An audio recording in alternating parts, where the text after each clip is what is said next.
Hola, buenos días a todos y a todas. Bienvenidos, bienvenidas a esta nueva sesión de las jornadas de la carrera investigadora que, bueno, como sabéis, están organizadas por la Facultad de Veterinaria de la Universidad Complutense de Madrid y la Sociedad Española de Bioquímica y Biología Molecular. Yo soy María Arias, vicedecana de investigación de la Facultad de Veterinaria y, bueno, como todos los jueves, os voy a presentar la sesión de hoy. Hoy tenemos el segundo webinar del módulo 2 que versa sobre las publicaciones científicas y, como os adelantaba ya la semana pasada, tratará sobre cómo escribir un artículo científico. Durante esta sesión vamos a ver cuáles son las características que debe reunir una buena publicación científica. Vamos a proporcionaros algunas recomendaciones y claves generales para aprender a escribir artículos que pueden ser publicados en revistas de impacto. Señalaremos algunos de los errores más comunes que se suelen cometer, sobre todo al principio, cuando estamos aprendiendo a escribir, y enfatizaremos en el estilo de la redacción científica. Todo ello lo vamos a tratar desde el punto de vista tanto del autor como del revisor como del editor del journal. Para tratar estos temas contamos con investigadores e investigadoras en esta mesa redonda que son también revisores de artículos y editores en revistas de alto impacto y, por lo tanto, son expertos en escribir y en revisar papers, lógicamente. Y por ello, os contarán cosas muy interesantes, seguro, en base a esa experiencia, como solemos hacer en estas mesas redondas. Contamos también con la colaboración de Laura Herrero Rodríguez.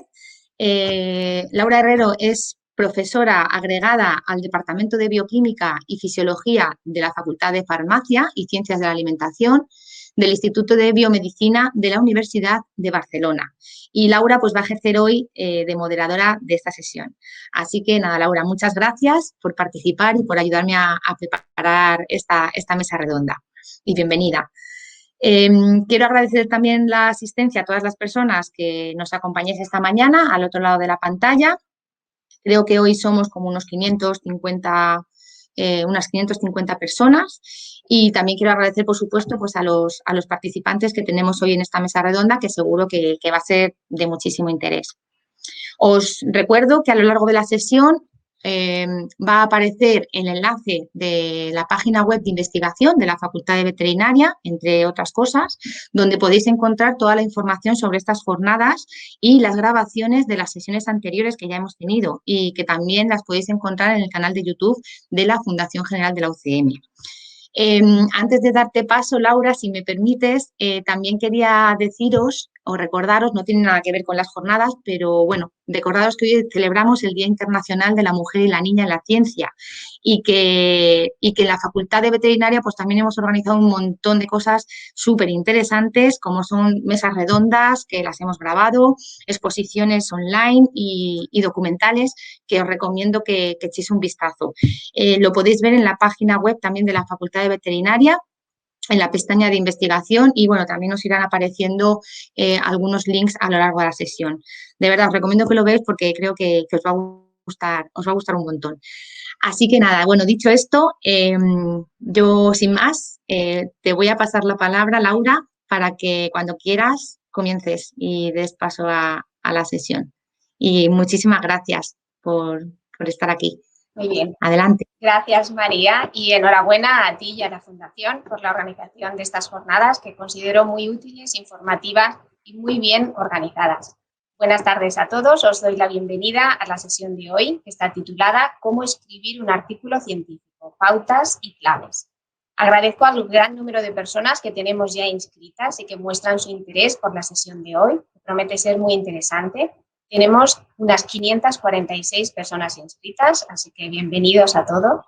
Esperamos que surjan también muchas preguntas y voy a explicar brevemente cómo tenemos que gestionar las preguntas. Recordad que a lo largo de las presentaciones podéis ir escribiendo las preguntas en el chat, en el apartado de preguntas. También las podréis votar con el símbolo de una mano que sale allí. Y entonces, cuando acabe la sesión, todos los ponentes hayan acabado de hablar, haremos la sesión de discusión y yo iré leyendo esas preguntas que han sido más votadas. Si queréis hacer una pregunta a un ponente en especial, por favor, especificar el nombre cuando escribáis la pregunta. Como es el Día Internacional de la Mujer y la Niña, animo especialmente a todas esas investigadoras y luchadoras que nos están escuchando a hacer más preguntas, ¿vale? Y también os agradecería a todos los que pudierais comentar la jornada de hoy por Twitter en #webinarsFGUCM. Muy bien, pues con estos preámbulos vamos a dar paso al primer ponente de hoy, que es Francisco Javier Cubero. Es investigador Ramón y Cajal del Departamento de Inmunología, Oftalmología de la Facultad de Medicina de la Complutense de Madrid. Ha participado en más de 76 publicaciones científicas, 3 capítulos del libro, con 1.076 citas en los últimos 5 años y un índice H de 23. Dr. Cubero forma parte del consejo editorial de varias revistas como Gut, Journal of Hepatology, Livers y World Journal of Gastroenterology. Así que creo que aprenderemos mucho escuchándote. Gracias, Francisco. Pues muchísimas gracias, Laura, por esta presentación y mi reiteración en la felicitación a todas las mujeres y a las niñas. Estoy encantado de compartir con estas mujeres docentes e investigadoras estas jornadas. En primer lugar, vamos a hablar de cómo elegir la revista en base a la ciencia. Un segundito que cargo la presentación. Vamos a ver. Aquí está. Pues vamos a ver esto. Perdona. Pues muy bien. Lo primero que tenemos, lo que quería contaros un poquito es para elegir una revista para enviar tu trabajo tenéis que acudir a bases de datos de nuestra especialidad. Aquí os voy a comentar brevemente qué es la Web of Science. Si tecleáis en Google Web of Science, directamente os lleva a una página, bueno, hay un montón de entradas. Una de ellas aquí en España, aunque veo que hay gente de varios países y a los que saludo. Aquí tenemos la fundación del CECIP y aquí elegimos Web of Science. Si hacéis clic en Web of Science, directamente podéis elegir posteriormente en la institución en la que trabajáis. En nuestro caso sería la Universidad Complutense. Y posteriormente podéis elegir, ya entráis directamente en la Journal Citation Reports, donde podéis elegir, por ejemplo, la federación, en nuestro caso la fundación de CECIP. Aquí ya directamente entraréis y podéis comprobar el prestigio internacional de la revista.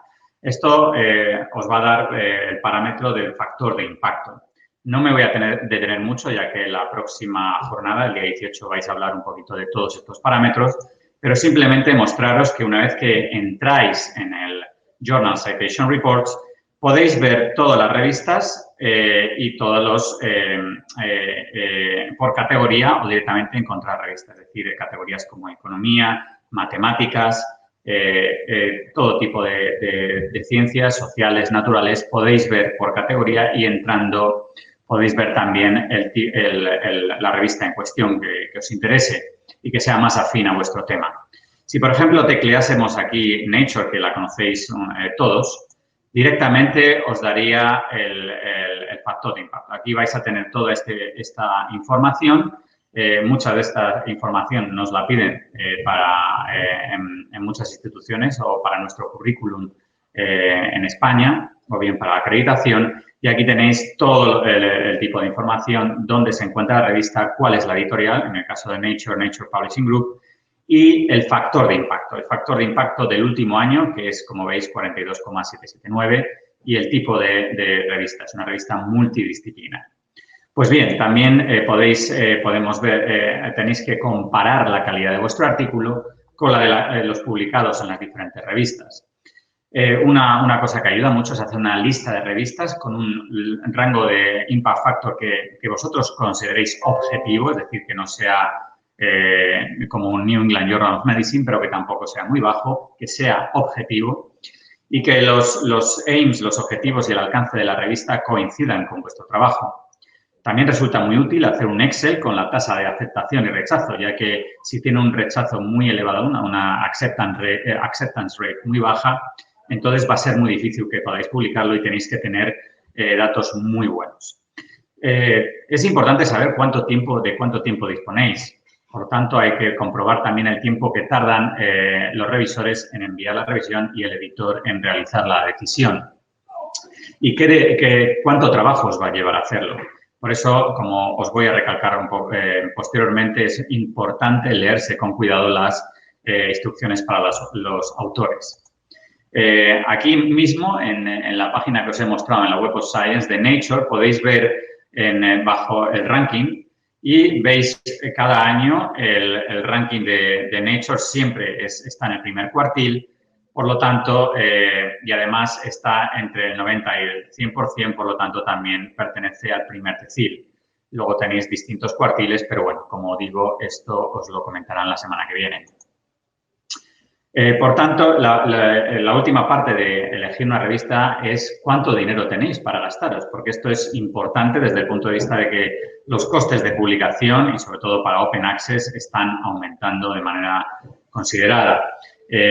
Todas estas editoriales, tanto Springer Nature, Nature Research, Biomed Central, Springer, son editoriales que publican todo tipo de trabajos, de ciencias sociales, ciencias naturales, etcétera. Y os quería mostrar un ejemplo de editorial que en los últimos años ha adquirido un montón de servicios para autores en cuestión de especialización. Tiene todo tipo de revistas, no solo de biología ya, sino absolutamente de todo. Es MDPI, es una editorial suiza. Y además, pues bueno, este tipo de editoriales está proliferando pues de manera considerable. Como veis, los gastos varían, ¿no? Pero normalmente yo diría que ahora mismo están en torno a los 2.000 euros. Y como veis aquí, bueno, estos son todos los tipos de editoriales que hay. Hindawi, que es una editorial india, MDPI, os la he enseñado, Elsevier, que es muy conocida, PLOS también, que es una editorial que publica sin Open Access. Entonces, bueno, tenéis un montón de editoriales. Y como veis aquí he puesto esto que quería recalcar que a partir de este año hay editoriales como Nature que empezaron a cargar aproximadamente 9.500 euros si queréis publicar vuestro artículo en Open Access. Por eso os digo que realmente tenéis que ver cuánto dinero tenéis o cuánto dinero os queda del proyecto. ¿Cuáles son los errores más frecuentes al realizar la publicación? Bueno, pues cuando vayáis a escribir vuestro artículo científico tenéis que ser muy breves. Es decir, la falta de brevedad y la falta de claridad hacen que el artículo genere desconcierto entre los revisores y por eso tenéis que ser siempre muy breves. Vamos a ver el estilo y el formato de vuestras publicaciones, pero quería centrarme un poquito en los errores para luego ver cómo afrontarlos. La falta de orden en el planteamiento de las ideas es también fundamental. Evitar la repetición de muletillas durante todo el paper. Evitar también hacer un copy and paste de otros artículos científicos. Tenéis que plasmar con vuestras propias palabras lo que pensáis y contrastarlo con lo que está publicado, con las fuentes que podéis encontrar en PubMed. Evitar cometer errores de ortografía, que vamos a verlo específicamente con el inglés. También la falta de coherencia en el uso de los tiempos verbales, como también ahora veremos. Es muy importante que utilicéis la voz activa y el paper tiene que estar siempre escrito en pasado, ¿vale? No cambiéis todo el rato de presente a pasado o de pasado a futuro. La falta de concordancia con la bibliografía es también fundamental. Muchas veces cuando escribís el paper hay fallos o citaciones que son incorrectas. Y como acabo de comentar, exactamente, la falta de artículos como referencia. Entonces, para el estilo y formato he hecho como 3 tablas que las he dividido en consejos generales, consejos específicos y consejos particulares. Como consejos generales, creo que debéis leer muchísimos artículos científicos todas las semanas, pues igual que leéis libros, leer artículos científicos es fundamental. Preparaos para la escritura de artículos mediante la escritura de proceedings para congresos. Es un buen entrenamiento, que os lo mire vuestro supervisor. Escribir reviews, que además os van a hacer que sepáis mucho más de la materia en cuestión de la cual estáis elaborando vuestro paper científico. Prestad atención a la estructura de los artículos en las instrucciones para autores y escribir con precisión, claridad y con brevedad es decir, con economía de palabra. Como consejos específicos, os diría que utilizaseis el inglés estándar, tanto en gramática como en la construcción de frases, evitar embellecer frases con estructuras extrañas, usa frases completas y fáciles de comprender, utiliza siempre el pasado durante todo el artículo.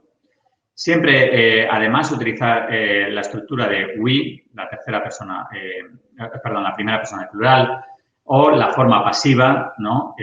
Was performed, por ejemplo, en vez de utilizar I. I no es como si el paper fuera solamente vuestro y realmente es algo que queréis divulgar, ¿no? Para el resto del paper, utilizar siempre verbos en forma activa, intentando evitar verbos típicos como to be o to have. Consejos particulares diría que evitar el uso de abreviaturas lo máximo posible o, si no fuera posible, hacer una lista de abreviaturas o al inicio o al final, dependiendo de las instrucciones de los autores, y solo utilizarlas para las unidades de medida. Resumir vuestros hallazgos principales tras cada hallazgo como una frase de resumen, es decir, todos estos resultados en conjunto muestran que, lo que sea. Dejad claro qué se ha hecho sobre el tema y qué queda por hacer. Esto, como os comentarán mis compañeras, es muy importante dejarlo muy claro tanto en la introducción como en la discusión, resaltando la novedad, la innovación que aporta vuestro artículo científico y el impacto científico que va a tener vuestro estudio. En esto no voy a meter porque es lo que van a comentar mis compañeras, cuáles son las partes que tiene un artículo científico desde el título hasta la discusión, pero sí que quería comentaros un poquito cómo poner la bibliografía. En la bibliografía hay 5 normas principales que quiero que tengáis en cuenta. Tenéis que incluir las publicaciones más relevantes, es decir, con esto quiero decir que podéis hacer en PubMed una búsqueda de las 5 o 6 palabras clave de vuestro artículo, que luego además incorporaréis en la escritura de vuestro artículo científico en la sección de keywords. Leed las publicaciones que citáis. Es muy importante que llegáis a ser expertos de lo que estáis hablando. Citad siempre en relación con el contenido que tengáis. Y te puedes citar si tienes alguna publicación, pero, por favor, no abuséis de autocitaciones, porque, evidentemente, eso no va a aumentar el número de citas. Y dad prioridad a las publicaciones con más factor de impacto y muchos más actualizadas. Para finalizar, os quería mostrar una de los gestores de referencia, aparte de Medline, más usados, que es el que utilizo yo y muchos de mis compañeros, el EndNote, en el que podéis realmente bajaros o incluir cualquier tipo de citaciones buscando el autor, el año o el título, y tenéis una referencia que además está asociada directamente a vuestro en Microsoft Word o a vuestra Office en el ordenador, de manera que es muy sencillo tenerlo perfectamente ordenado. Además, podéis elegir el tipo de salida de la revista en cuestión. Pues con esto quiero daros mi agradecimiento a toda la organización y a vosotros por escucharos y posteriormente podremos volver a vernos durante la discusión. Muchas gracias, Francisco Javier. Creo que ha sido muy informativo, muy claro, y esos errores típicos tendremos en cuenta todos. Las preguntas, como he dicho antes, continuaremos al final de la sesión y será en conjunto una discusión para todos los conferenciantes. Ahora vamos a hacer un cambio en el programa original que venía la profesora Rosa María García, pero ella hablará al final, así que continuaremos con la doctora Silvia Ortega Gutiérrez. Ella es profesora en el Departamento de Química Orgánica de la Facultad de Ciencias Químicas de la Complutense de Madrid, investigadora del Grupo de Química Médica. Sus líneas de investigación se centran fundamentalmente en la química médica, biológica, y su trabajo ha dado lugar a más de 60 publicaciones en revistas de alto impacto y varias patentes internacionales, tanto transferidas como en explotación por la industria. Además, es revisora de revistas las más importantes del área de biomedicina y ciencias de la salud y pertenece al editorial board de las revistas International Journal of Molecular Science y Biomedicines. Silvia, cuando quieras, gracias. Muchas gracias, Laura, por esta amable presentación y bueno, buenas tardes a todos los asistentes. A ver, voy a ir cargando la presentación y bueno, pues como ha comentado Francisco Javier, vamos a ver un poco, pues ya entrando un poquito más en materia, después de las generalidades que él nos ha comentado, cuando nos enfrentamos un poco a la página en blanco y a empezar a escribir. En este sentido hay unas consideraciones generales que, bueno, vienen a decir que hasta que no hacemos este ejercicio de poner en una hoja de papel lo que hemos hecho, realmente no lo interiorizamos o nos permite, mejor dicho, nos permite interiorizar todo lo que hemos hecho, comprenderlo mucho mejor y además ver perfectamente el hilo conductor de nuestra investigación, dónde estamos, dónde hemos llegado y a dónde queremos llegar. Para ello es necesario invertir un tiempo y un esfuerzo y esto no puede ser de otra manera. La escritura de un trabajo de investigación lleva tiempo y lleva esfuerzo y nadie nos lo puede ahorrar porque un manuscrito que tenga una alta calidad, y luego veremos que es fundamental la calidad de los manuscritos para que tengamos posibilidades de éxito en la publicación, en la revisión por pares y en la decisión final, necesitamos dedicarle un esfuerzo a componer un manuscrito que sea fácil de leer. Y cuanto más fácil de leer y más lógico es el ensamblaje de todo lo que hemos hecho, mayor esfuerzo hemos tenido que hacer para llegar a este punto.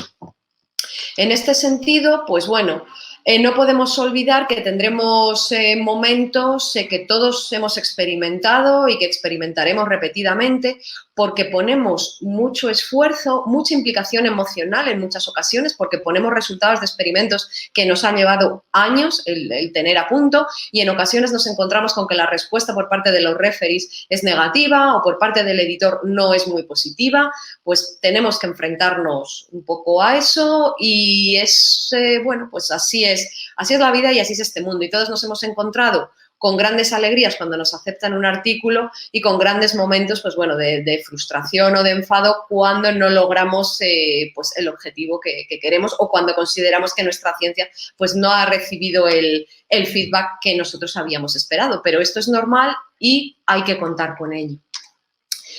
Por tanto, pues dicho esto, es importante que tengamos en mente que debemos empezar a escribir o tener en mente lo que significa empezar a escribir antes de comenzar a escribir el manuscrito. ¿Esto qué quiere decir?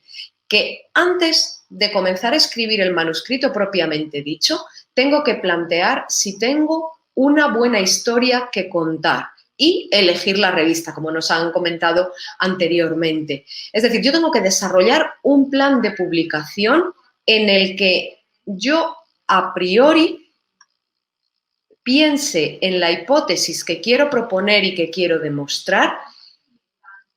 Con esta hipótesis, ¿qué es lo que pretendo abordar? Es decir, identificar la ciencia nueva, los resultados novedosos que yo quiero aportar y hacer un guión de la historia identificando los resultados que necesito conseguir. Y para esto es simplemente muy útil coger una hoja en blanco y hacer una serie de guiones. Esta serie de guiones tiene 4 puntos. En principio, o el primero de ellos, definir el contenido del artículo. Es decir, empezar con el final en mi mente, con mi objetivo final. Es decir, ¿cuál es el hallazgo principal que quiero contar en este manuscrito? Y para este hallazgo que al final va a sustentar o va a denegar mi hipótesis de partida, seleccionar los experimentos que debo llevar a cabo, porque estos experimentos se van a traducir en figuras, en tablas, en esquemas de reacción, es decir, en todo el material que soporta las conclusiones de un paper. Y después lo que tengo que hacer es simplemente dotar de una línea lógica toda mi argumentación. Esto varía un poco en función de la revista a la que voy a ir enfocado. ¿De acuerdo? Simplemente, pero esto como ya ha comentado el ponente anterior, pues es cuestión de echar un vistazo a las instrucciones para los autores de cada revista en cuanto a extensión o en cuanto a requisitos de formato, etc. Cuando ya tengo una historia que contar, ahora tengo que hacer el borrador del manuscrito, que sería esta tercera etapa. Y el borrador del manuscrito siempre tiene unos puntos que son iguales o muy parecidos en cualquiera de las revistas. Es decir, un título, unos autores, un abstract, unas palabras clave, introducción, resultados, materiales y métodos, conclusiones, agradecimientos, referencias y material y supporting material o material de apoyo.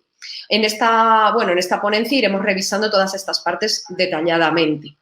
Una vez que tenemos nuestro primer borrador, no hemos terminado.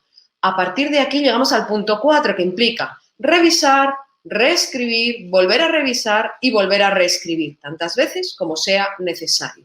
En este periodo de tiempo debemos como mínimo enviar el manuscrito, el borrador del manuscrito, a todos los coautores para poder llevar a cabo pues, los cambios que sugieran, sus comentarios, modificaciones, etcétera, de tal modo que al final todos los coautores pues, estén de acuerdo en la versión final de ese trabajo, de ese manuscrito, y por tanto nos puedan confirmar su aprobación para enviarlo a la revista adecuada. Pues bien, a continuación lo que vamos a ver es de estas diferentes partes, vamos a ir una por una y vamos a ver cómo se aborda cada una de ellas. En este sentido, comenzando por la primera de ellas, el título, pues el título es una de las partes más importantes de nuestra publicación. ¿Por qué? Pues porque el título es lo primero que va a ver una persona y es lo que le va a decidir a leerlo o no, o a descartarlo, porque no le parece lo suficientemente interesante o no llama su atención. Por lo tanto, el título es importante que tenga las palabras clave que, como nos ha comentado Francisco Javier, habremos elegido cuidadosamente porque representan lo más importante de nuestro artículo, de nuestra investigación. Esto también es fundamental porque cuando necesitamos encontrar información sobre un área de investigación, nosotros seleccionamos unas palabras clave que son las que empleamos en los buscadores. Pues es importante que si estas palabras clave están incluidas en mi título, mi manuscrito, una vez aceptado y publicado, saldrá en estos buscadores a otros investigadores del área, de tal modo que mi investigación tendrá un impacto, tendrá una difusión mucho mayor que si no tengo en cuenta estas consideraciones.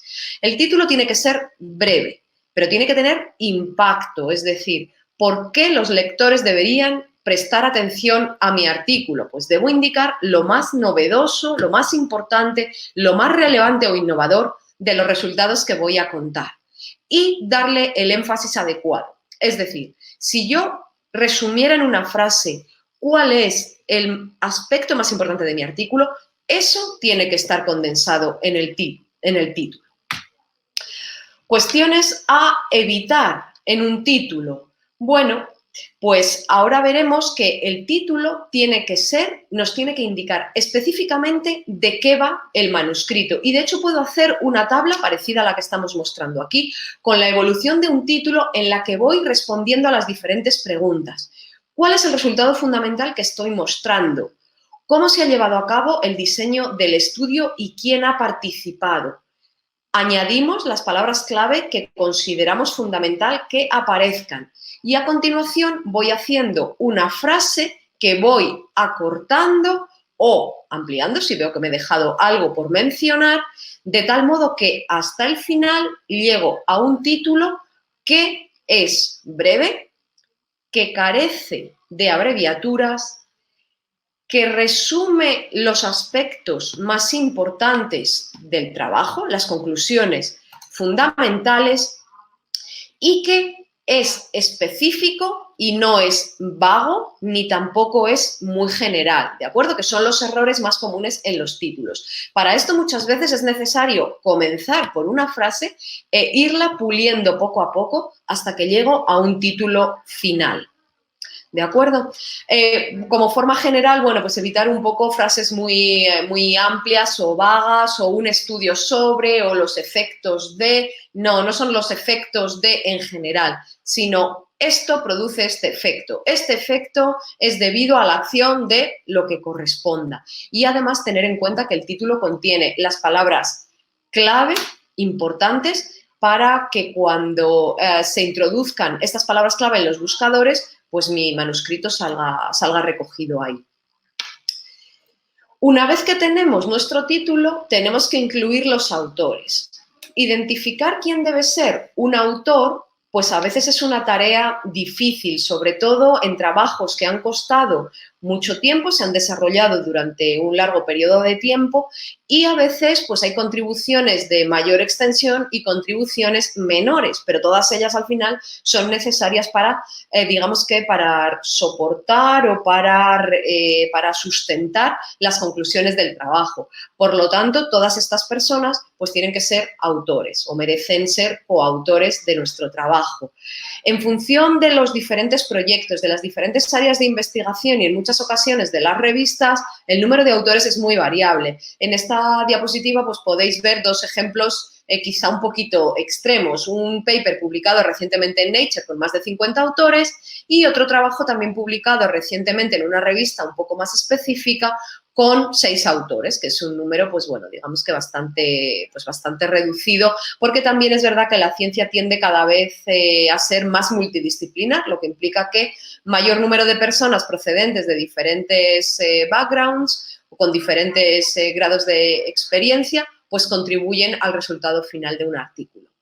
Si en alguna ocasión dudamos, pues podemos acudir a las instrucciones de la revista sobre quién debe ser considerado como autor y también para ayudar a clarificar este punto muchas revistas obligan ahora a indicar la contribución exacta de cada autor. Las contribuciones evidentemente pueden ser experimentales, pueden ser de haber hecho con sus manos, como quien dice, experimentos, o bien la concepción teórica del trabajo, la formulación de hipótesis y demás. Y todas estas contribuciones son igualmente válidas para ser considerado coautor.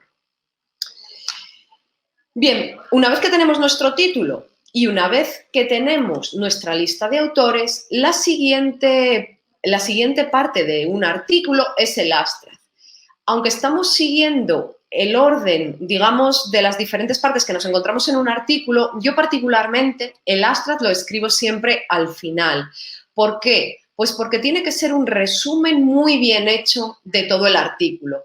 Y al final la visión general del trabajo se tiene más bien cuando ya hemos pasado por toda la parte de resultados y discusión, ¿vale? Con lo cual, bueno, aquí está situado a continuación del título y los autores porque es lo que nos encontramos, pero en la forma de escribir un trabajo, para mí el abstract yo lo suelo escribir al final. Es fundamental el tiempo dedicado a escribir un abstract que sea un buen abstract. ¿Por qué? Pues porque es lo que habitualmente está disponible en todos los buscadores y es lo que está disponible para todo el público independientemente de que nuestro artículo esté en Open Access o no. Es decir, es lo que va a ver cualquiera. Y esto es lo que le puede llevar luego a leer el artículo completo si está relacionado con su investigación o no, o a descartarlo. Por lo tanto, tiene que resumir perfectamente los hallazgos principales, las conclusiones principales del trabajo realizado. Es decir, el abstract debe contestar de forma muy breve a 4 cuestiones generales. ¿Por qué se ha llevado a cabo esta investigación? Es decir, ¿cuál es el objetivo del trabajo que he llevado a cabo? ¿Cómo se ha hecho? ¿Qué aproximaciones he seguido para contestar a estas preguntas importantes? ¿Qué se ha realizado? Es decir, ¿a qué resultados he llegado? ¿Y cómo contextualizo estos resultados? Es decir, ¿cuál es la conclusión que yo extraigo a partir de estos resultados que he obtenido? Nuevamente, el abstract tenemos que cuidar que sea muy claro, que esté muy bien escrito y que sea rico en palabras clave, por lo mismo, porque es lo que se va a introducir en cualquier buscador científico que utilicemos. Por lo tanto, es importante que mi abstract salga como uno de esos resultados cuando alguien introduzca palabras clave que están relacionadas con la investigación que yo he llevado a cabo. Usualmente, recientemente, junto con el abstract, que es un texto, un resumen, viene acompañado de lo que se denomina abstract gráfico, que es una ilustración que va un pasito más allá. Vuelve a ser un resumen del trabajo en el que se indique la conclusión o conclusiones principales, pero además que sea capaz de capturar la atención del lector porque es una imagen, ¿de acuerdo? Como se suele decir, una imagen vale más que 1000 palabras, pues a lo mejor el graphical abstract es lo que llama mi atención y lo que me lleva a leer el texto que acompaña al abstract en sí mismo. Para hacer un buen graphical abstract, pues primero tenemos que tener muy claro cuál es la conclusión fundamental, el hallazgo principal de nuestro trabajo, lo nuevo que aporta al estado actual de la ciencia. Y una vez que sepamos esto, tenemos que ponerlo de una forma que capture la atención del lector utilizando figuras, utilizando adecuadamente el color y utilizando un diseño gráfico lo mejor que podamos o sepamos. Aquí también, pues en general lo hacemos de forma personal cuando mandamos un artículo, pero también podemos contar con ayuda de oficinas de diseño, hay editoriales que tienen parte de personal que se puede encargar de esto, pues siempre con tarifas o con previo pago por servicios, ¿vale? Aquí, para que veáis un poquito la idea de esto, pues os muestro unos cuantos ejemplos en distintas revistas de cómo el abstract gráfico acompaña al abstract de texto, ¿de acuerdo? Y como podéis ver un poco, pues si leéis el abstract y veis un poquito la imagen que lo acompaña, cómo de alguna manera el abstract gráfico resume todavía más claramente, más concisamente, lo que se dice en el abstract. ¿Vale? Este es uno, aquí tenéis otro par de ellos. Entonces, bueno, pues dependiendo de vuestra temática, puede ser más gráfico, menos gráfico, más esquemático, incluyendo distinto tipo de figuras. A veces se incluye incluso un resultado como una figura de Western blot o una figura de inmunocitoquímica o de inmunohistoquímica, este tipo de cosas. Bien, una vez que tenemos el título, los autores y nuestro abstract, llegamos a la introducción. La introducción tiene que responder también a unas cuantas preguntas clave. Me tiene que explicar perfectamente cuál es el objetivo de la investigación que yo he realizado. Me tiene que decir por qué este tema es importante, qué es lo que se sabe hasta el momento y qué queda por abordar. Y de esto que queda por abordar, qué he abordado yo en mi trabajo, cómo lo he abordado y cuál es mi hallazgo fundamental y cómo mis resultados van a añadir algo al conocimiento del área actual, ¿vale? Esto es lo más importante que tiene que tener. Evidentemente, la introducción, puesto que tengo que introducir la importancia de mi tema, pues evidentemente tendré que decir lo que se ha hecho anteriormente, ¿vale? El background, ponerlo en perspectiva, qué es lo que se ha hecho, qué falta y cómo encaja en esto mi trabajo. Esto debemos hacerlo desde un punto de vista objetivo, es decir, debo incluir lo que han hecho otros grupos de investigación distintos del mío, siempre que sea relevante. Y relevante puede ser tanto porque mis resultados apoyen lo que han hecho otros autores o bien porque hay autores que lo que sus resultados dicen no va en el mismo sentido que lo mío, ¿de acuerdo? Eso no es ningún problema, pero sí debe aparecer en la introducción.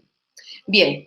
Una vez que ya he contextualizado mi investigación y ya he convencido a los lectores de que esta investigación es importante, estableceré las razones de los objetivos que pretendo llevar a cabo.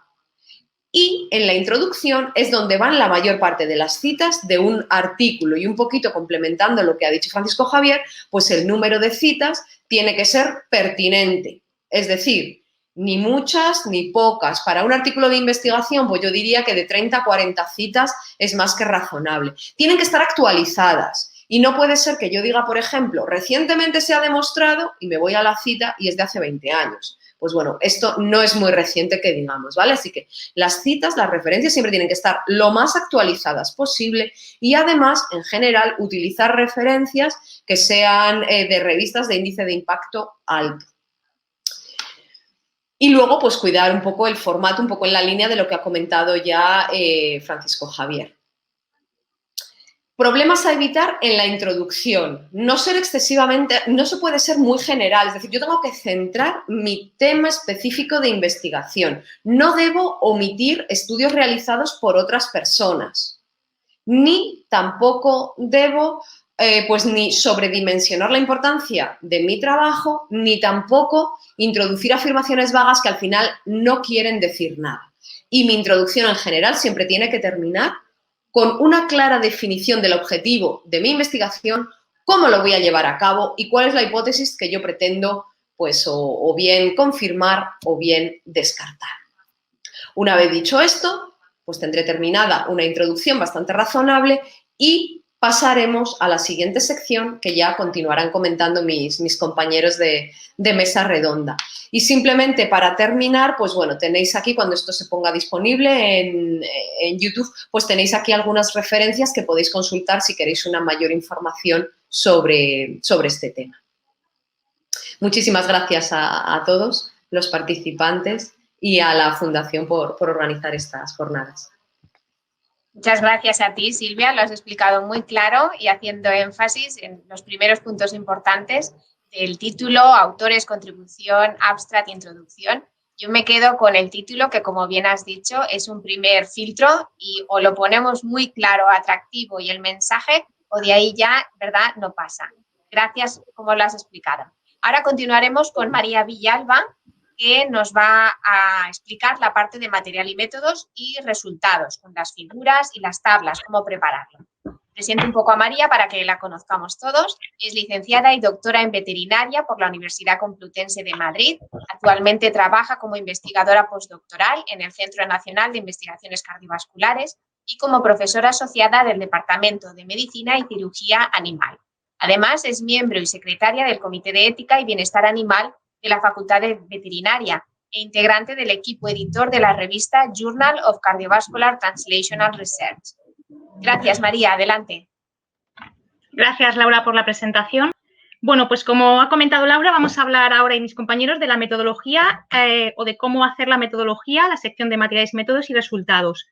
Comenzando con la parte de metodología, decir que esa sección que a veces parece lo más fácil de escribir del artículo, es donde estamos avalando el cómo hemos obtenido los resultados y, por tanto, es la validez de nuestro trabajo.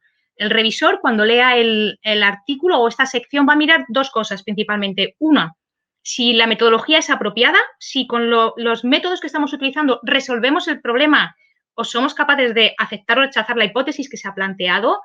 Y dos, si se puede reproducir el estudio o si un lector va a poder reproducir el estudio. Es muy frustrante y es algo que pasa bastante a menudo que se lee la metodología de un artículo para reproducir el estudio, pues con otros animales, con otras variables y no se es capaz de hacerlo. Y muchas veces es porque es insuficiente toda la descripción. Entonces, lo más importante que va a mirar un revisor va a ser si es la apropiada, que esto no entraría dentro de estas charlas, porque ahí ya te lo rechazarán, pero no es la manera de escribir, y sobre todo que el lector pueda reproducir o que nuestros métodos sean reproducibles. Estas son las partes que vamos a ver en materiales y métodos y es lo que vamos a hablar ahora. Y dos puntos importantes a destacar es que conviene no explicar, bueno, no se debería explicar el por qué se realiza un procedimiento. Muchas veces hay varios métodos para obtener datos y podemos realizar o obtener realizar unos análisis con dos procedimientos diferentes. Uno puede tener una ventaja, el otro puede tener otros inconvenientes u otras ventajas. Explicar y justificar por qué lo hemos hecho, que a veces cuando te llega un artículo para revisar se ve en la parte de material y métodos, es de discusión. En esta parte, en esta sección, simplemente describimos y detallamos el método que hemos usado, pero no lo justificamos. Y también algo que podemos hacer es no explicar de forma extendida pues resultados o métodos, perdón, que ya están muy establecidos. Si se va a valorar unas dimensiones cardíacas de unos planos ecográficos y esos planos ecográficos son estándares y se realiza como se realiza una ecocardiografía normal, pues no es necesario explicar cómo se realiza la ecocardiografía normal. Ahí podemos ahorrar, sobre todo esto es importante porque muchos artículos tienen un límite de palabras. Por otro lado, lo primero que nos vamos a encontrar en materiales y métodos muchas veces es pues un párrafo en el cual se describe o se certifica que tu estudio o los métodos que has usado tienen la aprobación del comité pertinente de la autonomía o del país. Y en algunas revistas, sobre todo, no sé si veis el cursor, pero bueno, en la parte final lo ponen, te indican, esto pasa mucho en veterinaria, que pongas además el número. Por tanto, el número de aprobación o la aprobación y pudiera ser el caso que os lo pidan. Así que es importante tenerlo siempre pasado, por supuesto, y a mano para podérselo entregar a la revista en caso de que lo pidan. Con respecto al diseño experimental, bueno, pues hay en algunas revistas, cuando mandéis el artículo tendréis que ver el estilo de la revista. En algunas revistas te piden que describas de forma estadística o cómo es el tipo del estudio. Es decir, he puesto aquí un ejemplo, pues este estudio fue un estudio prospectivo de casos controles realizado entre muchísimas revistas. Esto no te lo exigen. Nosotros, en el campo en el que yo trabajo, no solemos explicar qué tipo de estudio es, excepto si es retrospectivo. Si es retrospectivo, sí te suelen pedir que lo pongas porque los estudios retrospectivos tienen bastante sesgo y es importante. Incluso a veces te exigen que lo pongas en el título, ¿no? O la mayoría de las veces. Sobre el diseño experimental, es muy importante también que los grupos estén bien definidos, que si has seleccionado no solamente un tipo de animal, una raza, la edad en la que lo estás usando y, por supuesto, los grupos o los tratamientos que tienes y bien definido esto. He dejado marcado el sexo-género, porque también es muy importante ahora mencionar esto en el material y métodos. Antes es muy común encontrar muchos artículos de hace 10 años en los cuales se pone que se utilizan pues, ratones, se utilizan 10 ratones por grupos, BL6, y no se especificaba el sexo. La mayoría de las veces eran machos. Ahora ya esto ha cambiado y normalmente los revisores te van a exigir, el editor, que especifiques si solamente has usado machos, pues se han usado por grupo 10 ratones machos, BL6, e incluso si haces esto, pues a veces te lo podrán exigir poner en el título o poner como una limitación. Entonces, es muy importante que pongáis no solo qué animal estáis usando, si es que estáis usando animales, hay estudios que no se usan, sino la proporción entre machos y hembras o entre mujeres y hombres, obviamente.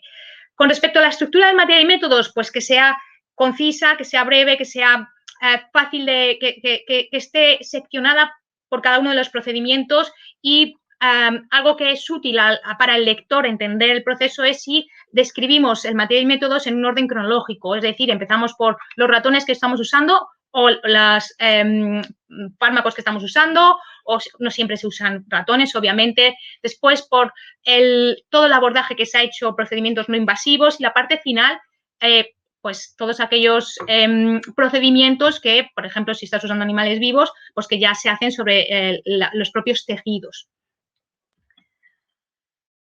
Ilustraciones, el material y métodos no suele llevar ilustraciones. Las figuras, las tablas y los esquemas van más o como esquema principal del artículo, van en la parte de resultados, pero sí, a veces, sobre todo si el artículo es metodológico, ahí sí que hay que apoyarse, es importante apoyarse en ilustraciones para facilitar el que lee comprender cómo se ha diseñado o cómo se realizan esos procedimientos, esa metodología. Este es un ejemplo de un artículo en el cual se describe las escalas que hay en humanas para valorar la ecografía pulmonar en ratones y, obviamente, estas imágenes en las cuales el score, ¿no? O la escala seleccionada, cada una de las categorías se refiere a cada una de estas imágenes. Bueno, pues en el material y métodos, en la metodología, no solamente estaba el abordaje ecográfico del animal, sino que además se ponen estos esquemas para que sea útil. A veces también se pueden usar ilustraciones a modo aclaratorio.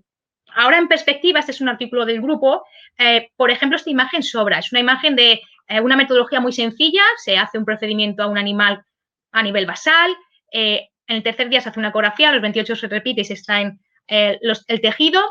Bueno, pues probablemente esto es innecesario y ocupa espacio en el artículo. En el caso de que haya muchos grupos, de que en este tiempo, en este intervalo de tiempo se administran diferentes tratamientos y en cada uno de los grupos en diferentes intervalos, sí sería importante a lo mejor ponerlo para que la descripción de cómo has hecho metodología le quede claro a la persona que lo lee. Y, por supuesto, también cuando se están utilizando métodos poco comunes en un área, esto es un ejemplo del uso de la espectroscopía utilizando técnica de Brillouin en tejidos vivos, en tejidos y órganos. Bueno, pues está bien poner la imagen del aparato, el esquema del aparato, porque nadie que trabaje con animales o lo normal, esto es una máquina que se usa en metales, ¿no? Pues está familiarizado con estas técnicas, con este procedimiento, y en estos casos las ilustraciones en el material y métodos son necesarias y son muy útiles. Con respecto a la estadística, no hay mucho que decir, excepto que hay que ser claros, hay que indicar el tamaño de la muestra, cómo hemos presentado las variables, si usamos media, desviación, si está mediana, desviación estándar, el error de la mediana, qué test estadísticos estamos haciendo, si hay normalidad, no hay normalidad y el grado de significancia. Y sí que destacar que dependiendo de en qué campo trabajéis, os van a pedir justificar el número de animales. Todos justificamos el número de animales que vamos a usar con el comité de ética pertinente, pero no lo uséis como un mero trámite, porque en algunas revistas, si usas animales, te van a pedir que describas cómo has hecho ese cálculo para ver que tu trabajo se está ajustando a ese número de animales. Y por último, la parte de resultados, de materia y método suplementario. ¿Qué nos puede aportar o cuándo lo vamos a usar? Volvemos al hecho de que todos los artículos tienen límite de palabras y si vemos que nos estamos pasando, algo que podemos hacer es pasar parte de la explicación de la metodología a un material y método suplementario. ¿Qué podemos incluir? Pues protocolos completos si consideramos que son necesarios. Y en la parte principal dejamos el protocolo mucho más abreviado.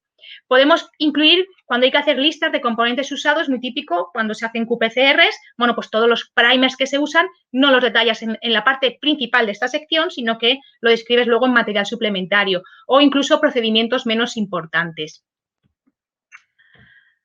Vamos ya a la parte de resultados. Esto es lo que un poco vamos a hablar, estructura, la jerarquía, las figuras, que es muy importante, y la parte suplementaria. También dos consideraciones necesarias. Uno, en resultado, ¿interpretamos o no interpretamos los resultados?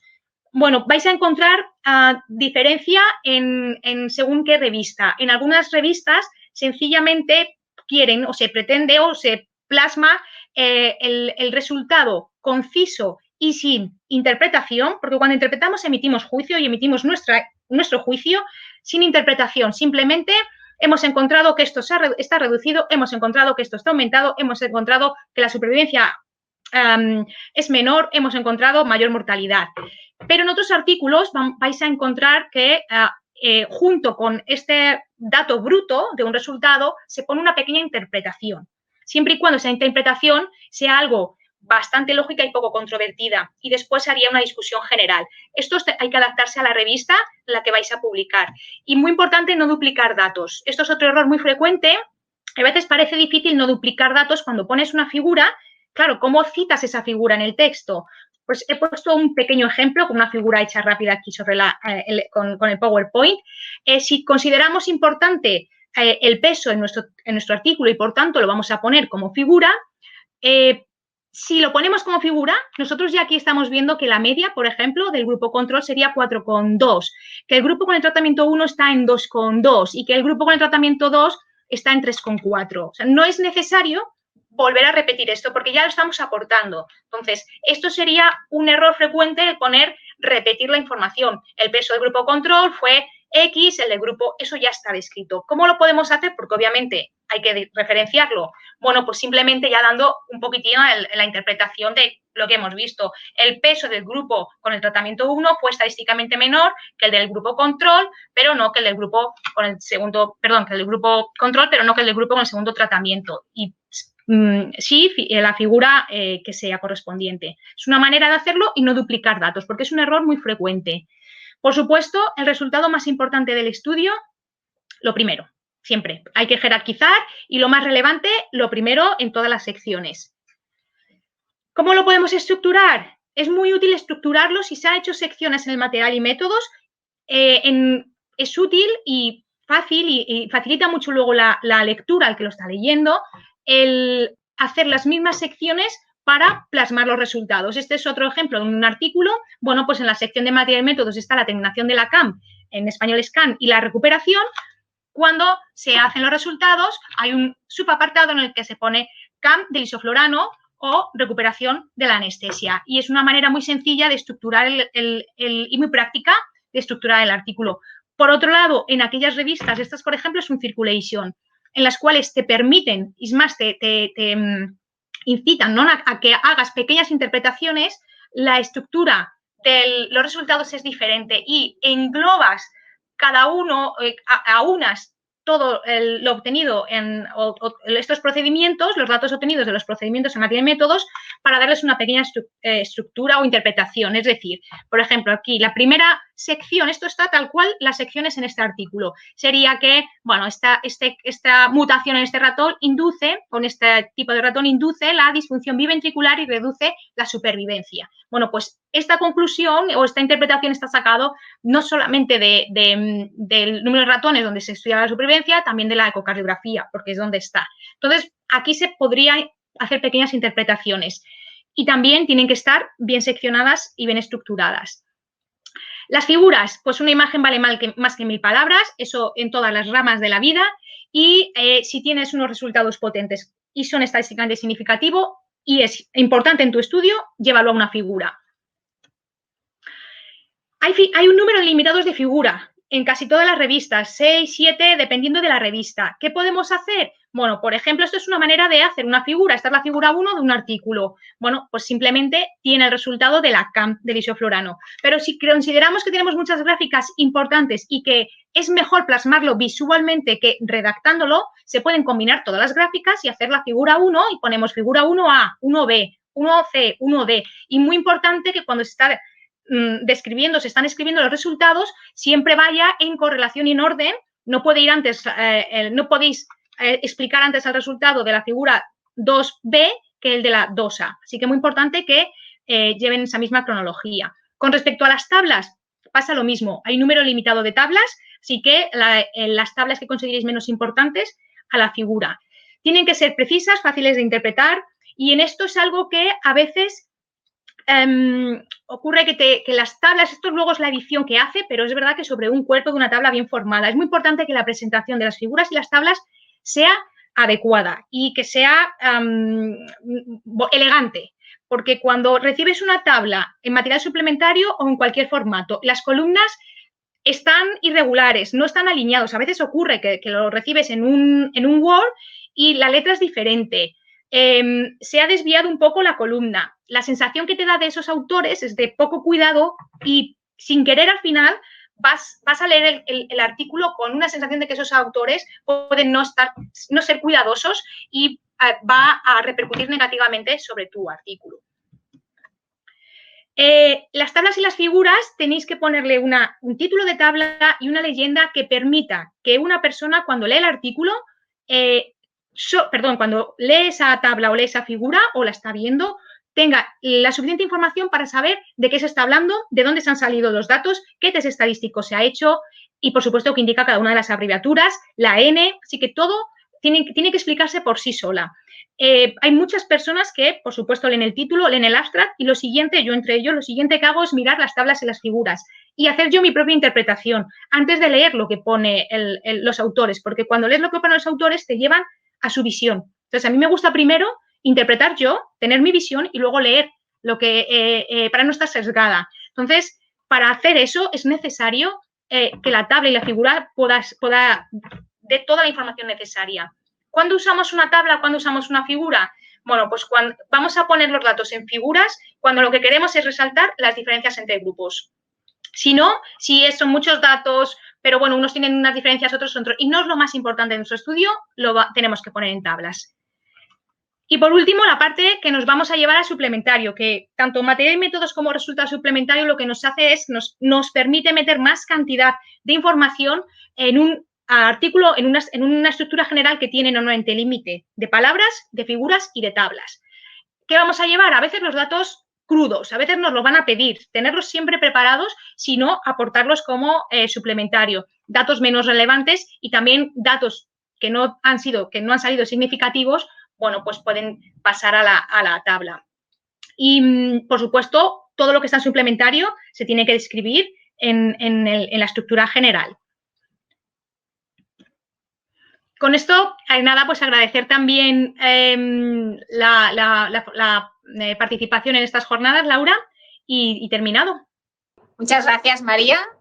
Muchas gracias por toda la información, también muy útil. Vamos avanzando en este artículo que estamos creando entre todos y va a salir perfecto.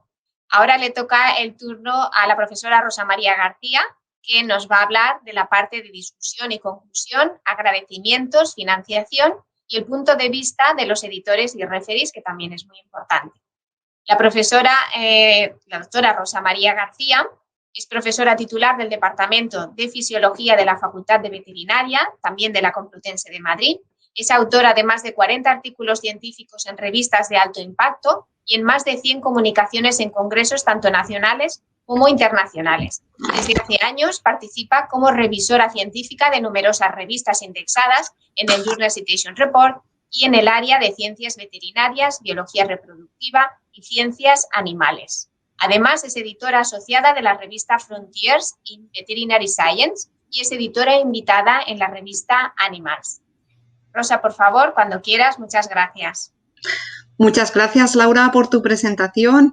Yo voy a seguir con la escritura del artículo. Como están llevando mis compañeras, ya han hablado de las primeras partes y yo voy a quedarme con os voy a comentar un poco cómo desarrollar las últimas, la discusión, conclusión, agradecimientos y financiación, y veremos algunas decisiones científicas que le pueden llevar a los editores y a los revisores a aceptar o a rechazar nuestro artículo.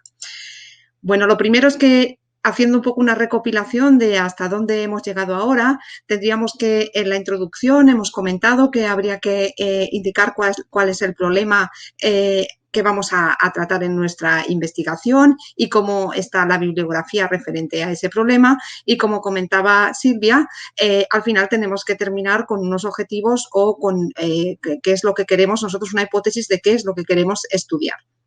A continuación, ya se ha descrito que en el material y métodos pues tendremos un diseño experimental, veremos cómo van a ser estos materiales y métodos que nos permiten abordar nuestro problema y daremos unos resultados que han salido en nuestro trabajo. La última parte sería la de la discusión, en la cual vamos a hacer una interpretación de los resultados y los vamos a comparar con las de otros autores.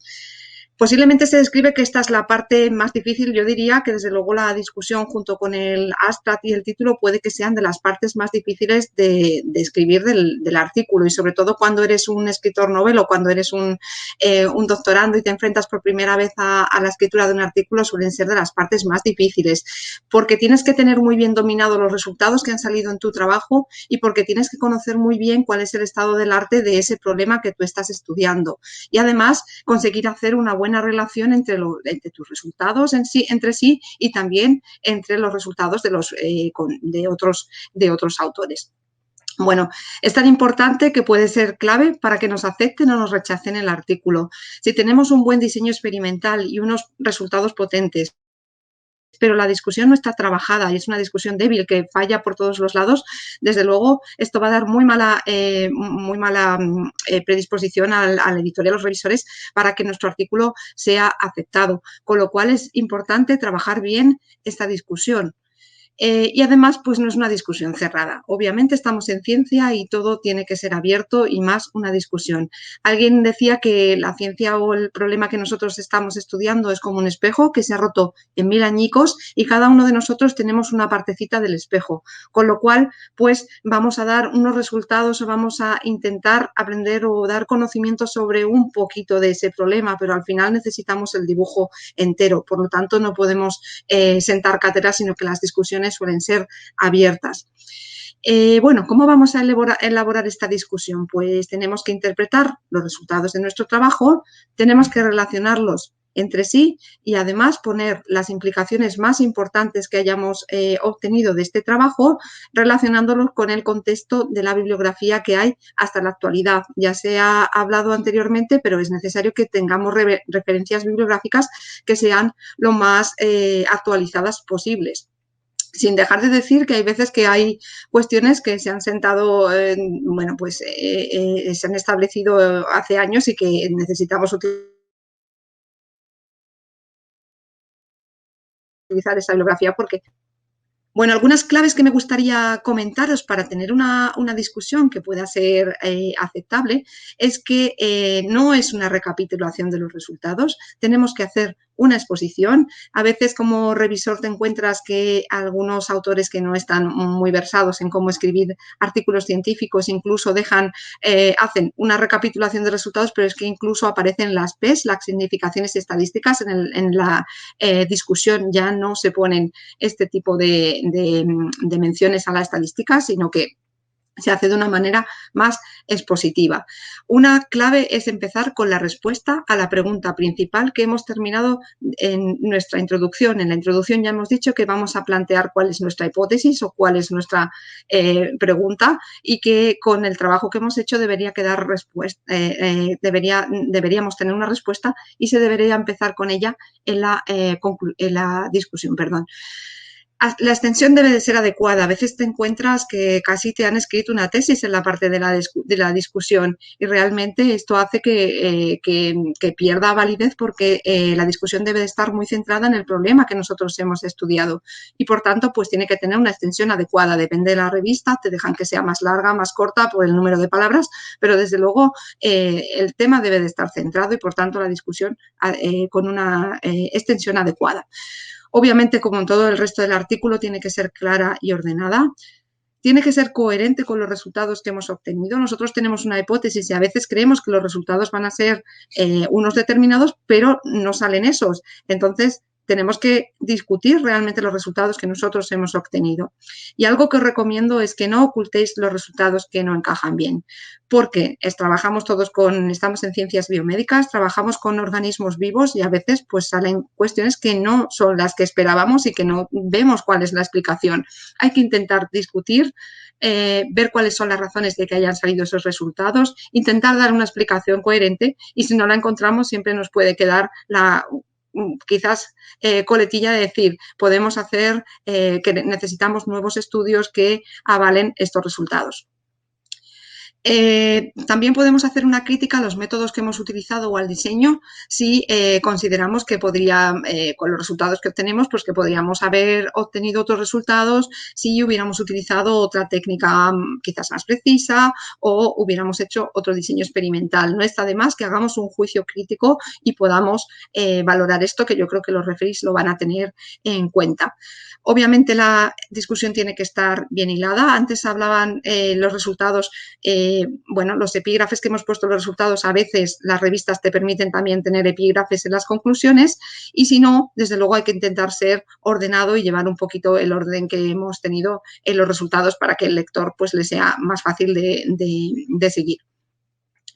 En algunas revistas nos piden posibles aplicaciones prácticas y también posibles aplicaciones futuras, perspectiva de futuro, y esto también te hace, cuando tienes muy bien estudiado el tema y lo conoces, pues eres capaz de hacer una prospección de estas aplicaciones prácticas y también del futuro.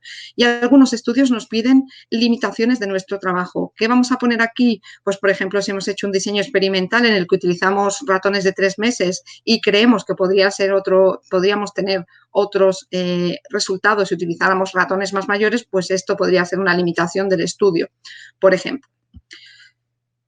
Bueno, dicho cuáles serían las claves para escribir una buena discusión, en el caso de que no nos permitan hacer un epígrafe específico de conclusiones, pues deberían de ir al final de la parte del apartado de discusión.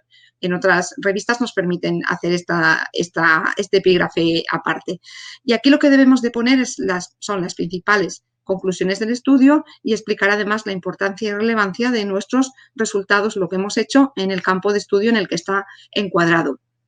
Para hacerlo, y esto es algo que os recomiendo que lo hagáis en un artículo, pero que también lo hagáis en vuestra tesis, recordad siempre que tenemos que intentar responder a las hipótesis o a los problemas que nosotros hemos planteado en la introducción. Las conclusiones, a veces te encuentras con que son conclusiones que realmente no te esperas, porque es un poco disappointing que llegues al final y encuentres unas conclusiones que no son realmente las que deberían de ser. Así que tened bastante cuidado en esto, porque es algo que yo creo que los revisores miramos. Algunas claves, pues no sacar más conclusiones de las que se deducen por los resultados, y este no ha salido, no podemos ponerlo como conclusión.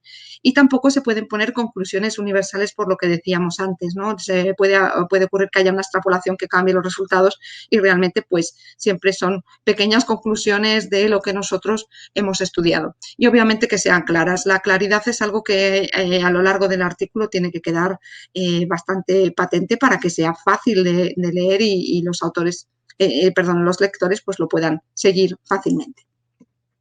Bueno, ya habríamos terminado nuestro trabajo con gran esfuerzo.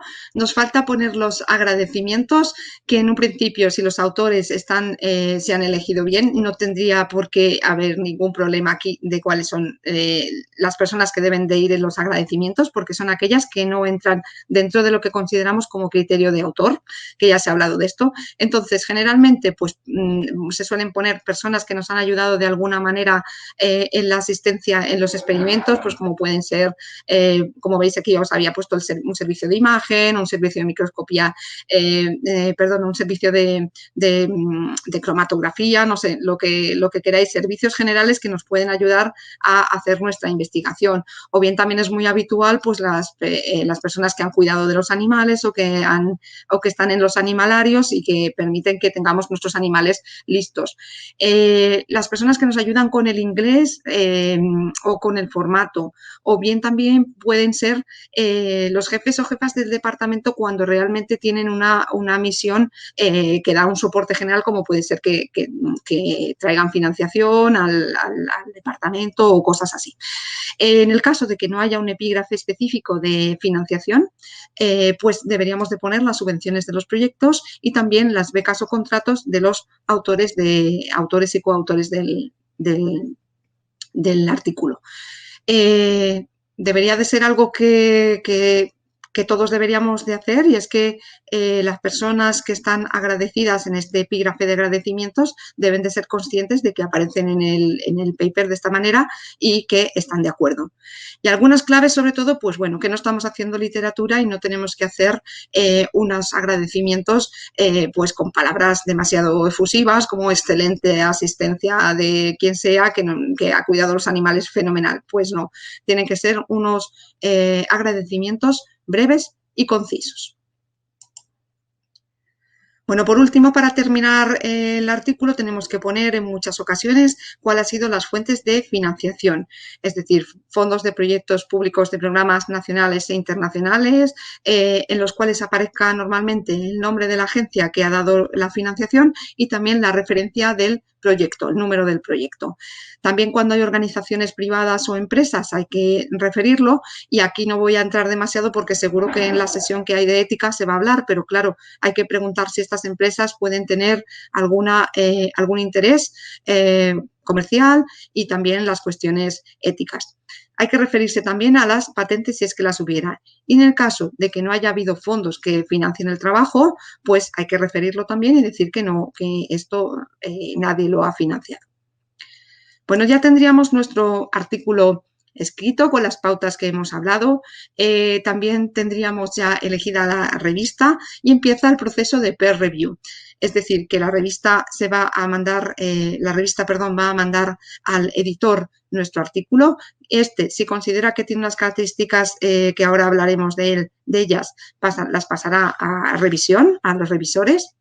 Los revisores hacen un informe que también tiene unas determinadas preguntas que responder, y si con este informe pasará de nuevo otra vez al revisor. El revisor ya hace un juicio y va a decir si está aceptado o rechazado, si hay que hacer modificaciones. Por tanto, el artículo vuelve de nuevo al autor y este autor tendrá que responderle y mandar de nuevo al revisor dicho artículo, de tal forma que si tenemos éxito pues terminará publicándose, y si no pues terminará rechazándose. Entonces, bueno, esto es un poco ilustrativo de cómo nos sentimos muchas veces con el tema del proceso de revisión, que te llega a desquiciar pues por el tiempo y por los comentarios a veces pues demasiado críticos, como ya se ha dicho. Bueno, respecto a las decisiones científicas que toma el editor, lo primero es que se habló en la sesión anterior, el editor puede ser alguien profesional, pero también muchas veces es una persona, y la revista pues le va a mandar para gestionar el artículo con los revisores. De tal manera que cuando el artículo llega a las manos del revisor, lo va a enviar generalmente a 2 o 3 revisores en el caso de que cumpla una serie de características, como que se adapte a las líneas y al ámbito de la revista, y esto es importante que lo miréis. Creo que igual se comentó al principio, pero es importante que se mire en la propia revista cuál es el scope y el aim para que realmente nos adaptemos a eso. O sea, quiero decir, si estoy mandando un artículo de experimentación animal a una revista que realmente se ocupa de, pues no sé, de producción de leche, pues obviamente me lo van a rechazar porque directamente es que ya no estoy en el ámbito y el revisor el editor directamente ni lo va a pasar a revisores y se va a mandar de nuevo rechazado al autor. Además, también se va a valorar si presenta resultados nuevos, impactantes, de largo alcance o implicaciones inmediatas. Es decir, ahora mismo, por ejemplo, cualquier cosa que probablemente que tenga un rigor científico y trate de COVID, pues probablemente el editor lo pase a revisores pues porque tiene un impacto en estos momentos muy, muy grande, ¿no? Y luego después, desde el punto de vista del formato, también tiene que tener las líneas generales que marca la revista y obviamente pues que no falte ninguna tabla, figura, hojas, etcétera. Es decir, que el editor lo va a pasar al revisor siempre que sea un manuscrito adecuado sobre un tema adecuado. Bueno, una vez que lo tienen en sus manos los revisores, tienen que hacer un concienzudo informe de revisión que desde luego debe de ser constructivo. Si te encuentras con buenos referees, a veces tu artículo mejora sustancialmente. Puede ser un dolor de cabeza, pero realmente también puede ser una cuestión bastante importante para que tu artículo mejore.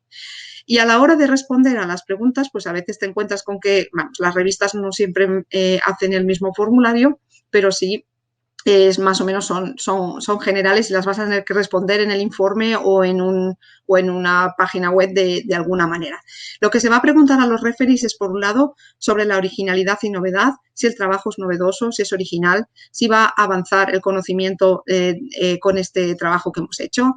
También se valora la importancia y relevancia, si se han interpretado de forma adecuada los resultados, si estas conclusiones que nosotros hemos sacado del trabajo tienen sentido con los resultados que hemos obtenido, si son novedosas, si se han identificado bien cuáles son las hipótesis o elucubraciones que nosotros hayamos hecho de nuestros resultados. También nos pregunta si son interesantes para los lectores solamente del área de trabajo en el que nosotros estamos o bien es para público general, o incluso en algunas revistas te preguntan si tiene interés para jóvenes y niños porque hacen divulgación para ese tipo de población.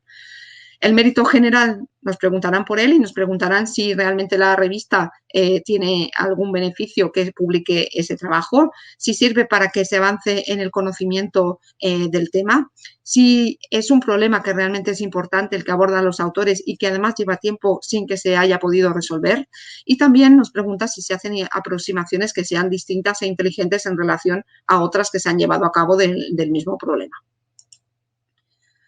Bueno, respecto a la calidad científica, que yo creo que este es uno de los puntos que más puede llevar a rechazar o a aceptar un artículo, es que nos preguntan si tiene fallos importantes en el diseño experimental o en las técnicas que se han utilizado, si hay suficiente rigor científico, si se utilizan las técnicas que son en ese momento las más adecuadas y que además lo haces según los estándares que se marcan en esas técnicas, si la estadística ha hecho que los resultados sean suficientemente robustos para tener las conclusiones que tenemos, y luego después que si los métodos y materiales están bien descritos como para que se puedan volver a replicar por cualquier investigador. Luego ya después habría algunos aspectos de tipo formato, como la calidad de la presentación, que esté escrito, si está escrito o no de forma adecuada, si se presentan los datos de manera correcta, si se podrían presentar mejor.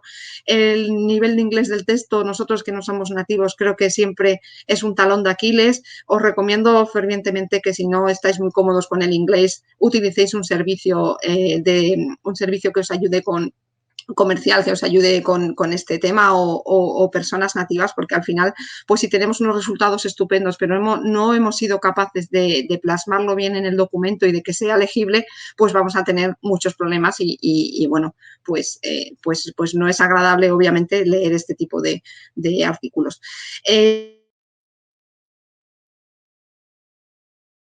Las referencias, pues citaciones inapropiadas, esto da muy mala imagen y no os lo recomiendo desde luego. Y por último, las cuestiones éticas, que por lo menos se guarden los estándares básicos que se utilizan en investigación. Bueno, una vez que los referees han hecho este informe o han rellenado todas estas cuestiones por las que le ha preguntado la revista, va a tener varios juicios en los cuales ya se habló en la sesión anterior, con lo cual voy a ir bastante rápido, pero bueno, se pueden presentar tal cual, o sea, aceptar tal cual, que esto no suele ser lo más habitual porque aunque el artículo esté muy bien, pues suelen haber pequeñas revisiones que tienes que mejorar y por eso pues puede ser accept terminal revision. Otro juicio puede ser reconsider after major revision. Entonces, aquí es importante que toméis mucho en consideración las sugerencias que han hecho los revisores y que escribáis una carta punto por punto en la cual se contesten a estas sugerencias y a estos cambios que te proponen, pero que también es verdad que si no estáis de acuerdo en algunas cuestiones y pensáis que tenéis que decir que lo que habéis puesto creéis que está bien, desde luego podéis hacerlo, podéis rebatir estos puntos, desde luego siempre pues teniendo bibliografía que os apoye y teniendo unas razones de peso para decir que no estáis de acuerdo con lo que el revisor ha dicho. Otra de las, y la última y la peor que puede ocurrir es que se rechace el artículo y generalmente pues suele ser por estas cuestiones que acabamos de ver, las de formato pues se suelen pasar mejor, a no ser que bueno sea ilegible y a lo mejor pues el referee pues se enfade un poco con esta cuestión, pero sobre todo yo creo que las que llevan más a rechazar un artículo pues suelen ser de calidad científica y bueno pues es lo que más quizás se mira. Bueno, obviamente, si hay una conducta que se vea que es inadecuada, si hay plagio o si hay un problema ético, rápidamente el revisor va a contactar con el editor y directamente pues, nos van a rechazar el artículo por este tema. Bueno, la decisión final del editor pues, puede ser a veces muy fácil porque los revisores están de acuerdo y entonces no hay problema, y en algunas ocasiones pues los revisores no están de acuerdo y entonces el editor tiene que ejercer como tercer revisor o mandárselo a un tercer o cuarto revisor para que salga de dudas. Os he dejado aquí las 8 razones que hacen que un artículo sea aceptado y bueno, no quiero tardar ya más porque creo que es interesante que discutamos y debatamos. Muchas gracias por vuestra atención. Espero que con todas estas claves podáis hacer un magnífico artículo y me gustaría también, por supuesto, felicitar a los organizadores de este webinar y de la serie de webinars porque creo que están teniendo muy buena acogida ya que son temas muy interesantes. Muchísimas gracias y, bueno, quedo lista ya para la discusión. Muchas gracias a ti, Rosa, por la excelente presentación. Creo que ya nos ha quedado un artículo completo y listo para tener mucho éxito. Vamos a ver si ha sido de ayuda para todos. Pues vamos a empezar con la parte de discusión y voy a ir leyendo las preguntas que han sido más votadas. Y diré para ver a quién ponente es, algunos sí que se especifican. A ver, la primera de Alejandro Iglesias. ¿Se valora menos un artículo si tiene muchos autores? En ese caso, ¿a partir de qué número de autores empieza a tener menos valor? ¿Puede haber más de un corresponding autor en un artículo? Esta parte de los autores la había llevado Silvia. No sé si quieres responder. Sí. Con respecto al número de autores, como comentaba en la exposición, la verdad es que la ciencia cada vez es más multidisciplinar y esto hace que aumente el número de autores porque al final se requieren experimentos muy específicos para lo cual se requiere una especialización en ese tipo de experimentos concretos y al final siempre hay, por cada experimento que se haga, pues al final siempre hay un mínimo de 2 e incluso en ocasiones 3 personas implicadas. Por lo tanto, el número de autores yo creo que es una cosa que no tiene, que el número de autores sea elevado, no tiene una repercusión negativa necesariamente y depende del impacto y del resultado que se publique. Yo en la presentación aparece recogido un Nature que es de ahora, de hace unos meses, y hay 50 y tantos autores. Evidentemente, pues no se valora igualmente para el primer autor o primeros autores o para los autores correspondientes, que ahora contesta la segunda parte de la pregunta. No es lo mismo ir por el medio que ser de los principales, tanto por implicación experimental, que suelen ser los primeros autores, como por la concepción del experimento, que suelen ser los últimos. Pero yo creo que el número de autores es algo que, si una persona ha contribuido lo suficiente a ese trabajo como para estar considerado autor, el número de autores no puede ser una limitación, porque entonces lo que estamos haciendo es disminuir la calidad. Si yo no hago un experimento que necesito hacer por no meter a un autor más, lo que estoy haciendo es disminuir la calidad de lo que publico, porque no está el experimento adecuado para sustentar mi conclusión o para rechazar o validar mi hipótesis. Y sí puede haber tanto varios primeros autores como varios co-corresponding authors, que serían las posiciones junior y senior normalmente, respectivamente.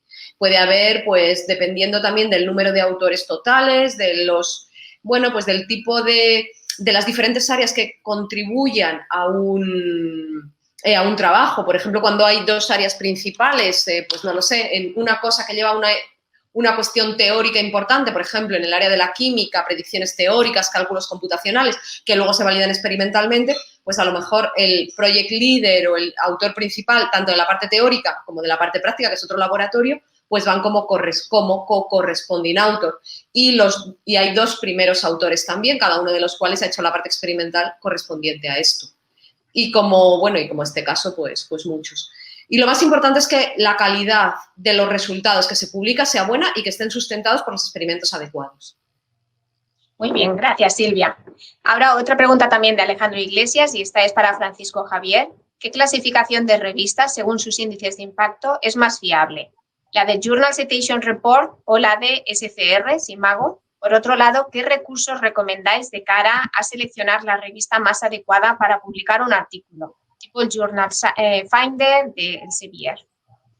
Bueno, pues muchísimas gracias por la pregunta. Yo creo que lo que indica de Simago es una opción. A mí me gusta mucho más personalmente Journal Citation Reports porque tiene una mejor reputación, porque se puede encontrar todo específicamente, como he comentado antes, tanto de Impact Factor, todo el ranking, todo lo que han hecho en los últimos años. Simago lo da solamente por el año actualizado y en muchas ocasiones se cuelan un montón de revistas que no tienen Impact Factor.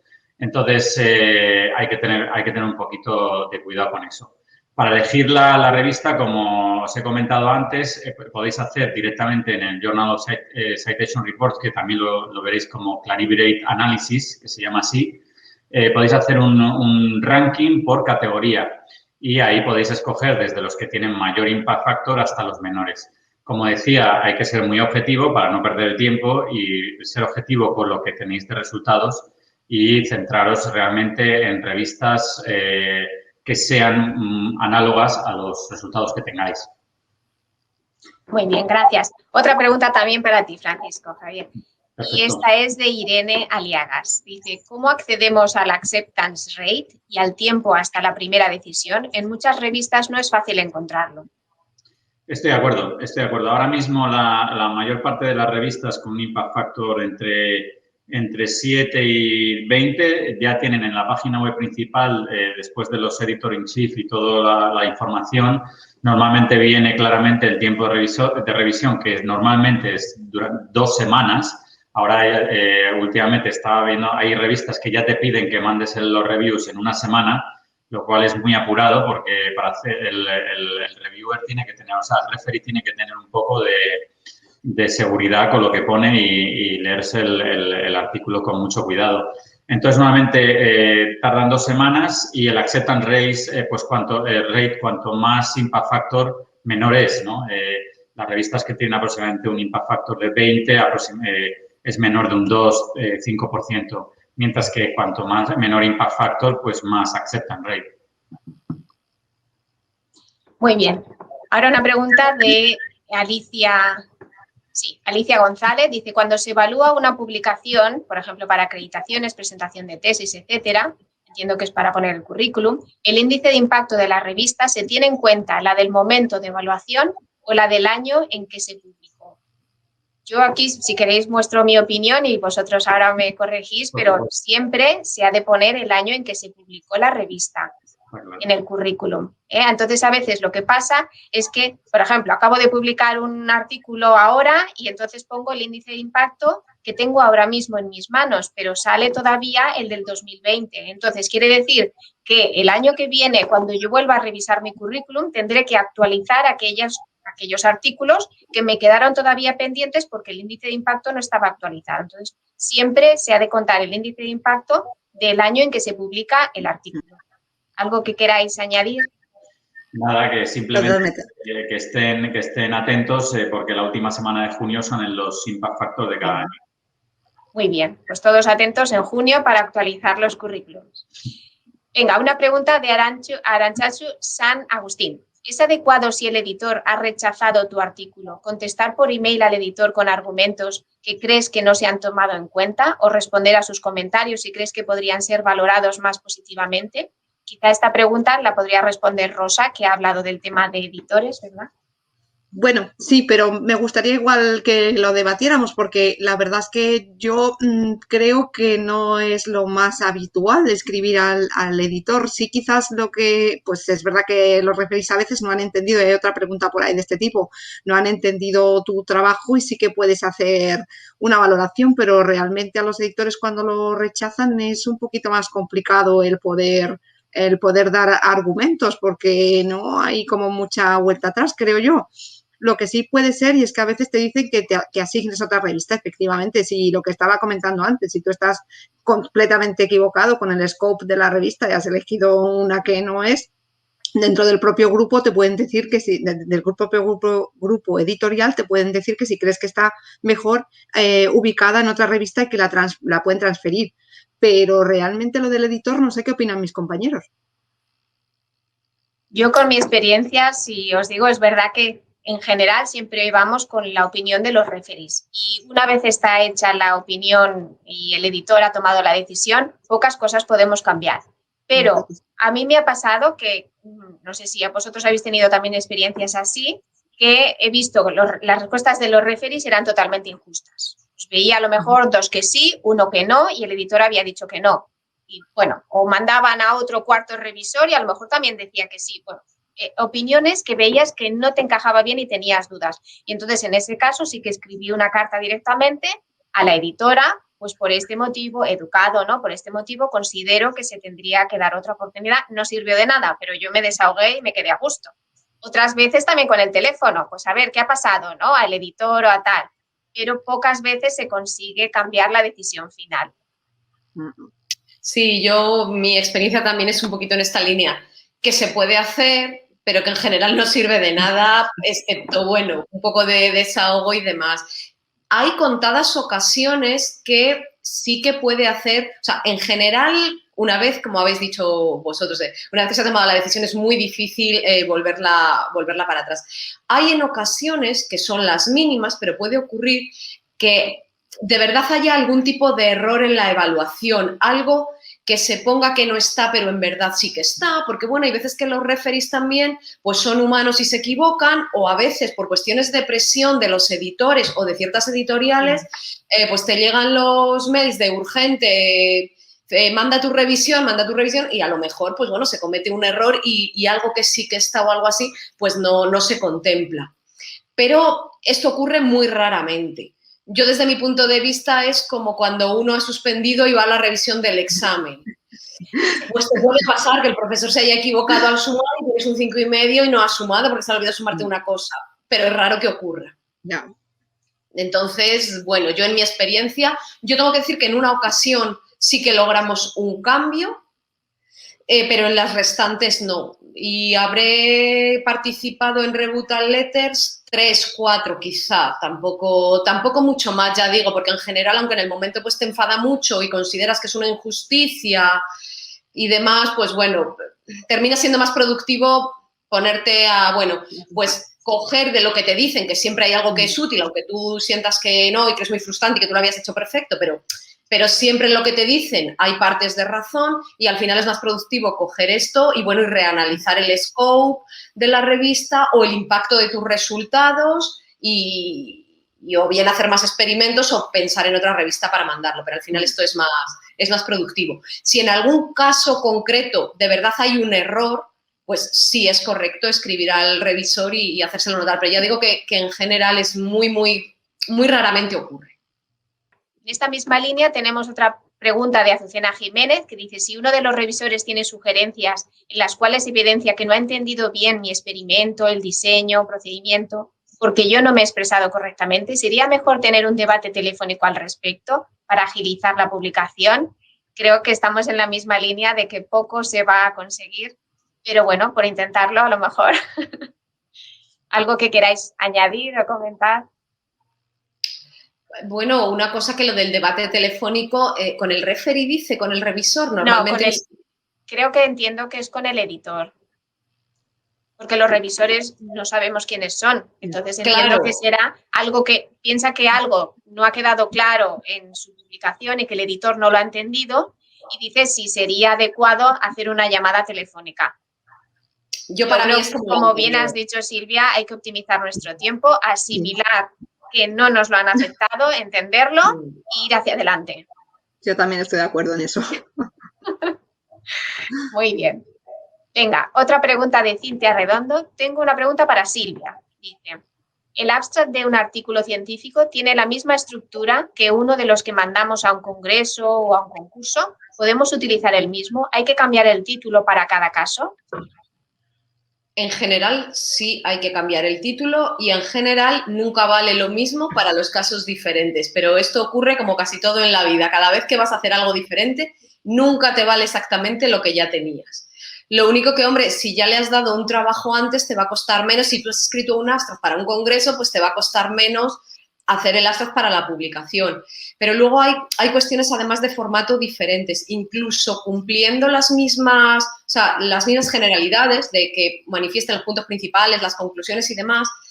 Hay revistas que tienen diferentes formatos o diferentes requisitos. Por ejemplo, hay revistas en las que el abstract tiene que tener 100 palabras como máximo. Hay otras que pueden ser 200 o 250 palabras. Todo esto hay que revisarlo antes. Y el abstract tiene que verificar exactamente con lo que se indica en las instrucciones.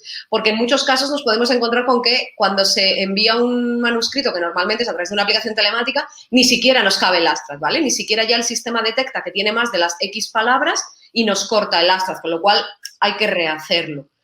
Después, también hay un poco de diferencia entre algunos tipos de revistas donde en los abstracts te aparecen definidos que tienes que cubrir main findings, conclusion, experimental design, por ejemplo, y tienes que cubrir parrafitos específicos con cada uno de estos epígrafes. En las revistas más habituales, o por lo menos en las que yo manejo más habituales, pues el abstract es un continuo, pero son cosas que hay que revisar para adaptarnos. Pero la mala noticia es que en general no te va a servir la misma cosa para dos cosas diferentes. Siempre hay que reajustarlo y leer las instrucciones. Efectivamente. María Villalba, que había perdido la conexión, ¿quieres añadir algo? No escuché la última pregunta, nada, pero... Nada, iba a decir antes con respecto a cuando te lo rechazaban y que normalmente el editor se basa no solamente en un revisor, ¿no? Que siempre hay un revisor, a veces tiene la sensación de que no se ha leído el artículo, de que no lo ha entendido, pero bueno, siempre va a haber otro revisor que también te lo esté rechazando seguramente, ¿no? Entonces, bueno, que sí, que la sensación es que no sirve para mucho. Sí, muy bien, estamos todos de acuerdo. Bueno, ya tenemos a la organizadora, María, con nosotros, así que te paso la palabra, María. Hola, ¿qué tal? Bueno, ya sabéis que yo aparezco cuando hay que cortar, que ya siempre estamos fuera de tiempo porque siempre los debates, las exposiciones son interesantísimas y la verdad que a mí se me hace corto. Pero tenemos todavía preguntas en el chat, pero es que nos tenemos que ir. Entonces, bueno, yo creo que aquellos que no os ha dado tiempo a que respondamos vuestras preguntas, pues podéis, si os parece bien, a todos los participantes que os pueden escribir un correo y preguntaros si tienen alguna duda más o les podéis echar una mano si queréis, ¿no? Bueno, yo me gustaría solo deciros que, claro, os está escuchando y que me parece que este webinar es que es una joya. Es la joya de la corona, os lo digo en serio. Es que habéis explicado por orden todas y cada una de las cuestiones que uno tiene que tener en cuenta cuando va a escribir un artículo científico. Además, de una forma así, pues muy clara, muy concisa, y yo creo que va a ser muy útil sobre todo para aquellos estudiantes de doctorado que se enfrentan a la escritura de su primer paper. Os lo digo de verdad, o sea, yo creo que si estuviera ahora haciendo la tesis y fuera a escribir mi paper, me cogería este webinar, que está grabado, y me lo pondría y iría chequeando cada una de las cosas que habéis contado para asegurarme que lo estoy haciendo bien.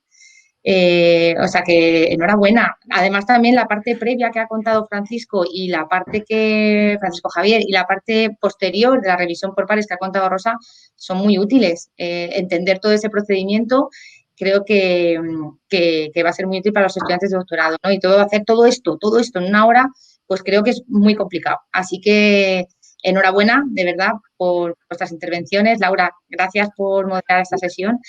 Y bueno, no sé si queréis decir alguna cosa más antes de irnos, antes de que cierre la sesión. Y si no, pues... A mí me gustaría decir algo que se me ha olvidado y creo que es muy importante y se ha dicho ya en otros seminarios. Utilizad a vuestros seniors, tened siempre la guía. Este webinar está muy bien, pero aprovechad a vuestras personas de alrededor que os pueden ayudar, porque os van a hacer que os llevéis muchos menos disgustos que si tú vas sola o sin paracaídas, porque te vas a dar un guantazo, porque es que esto es complicado.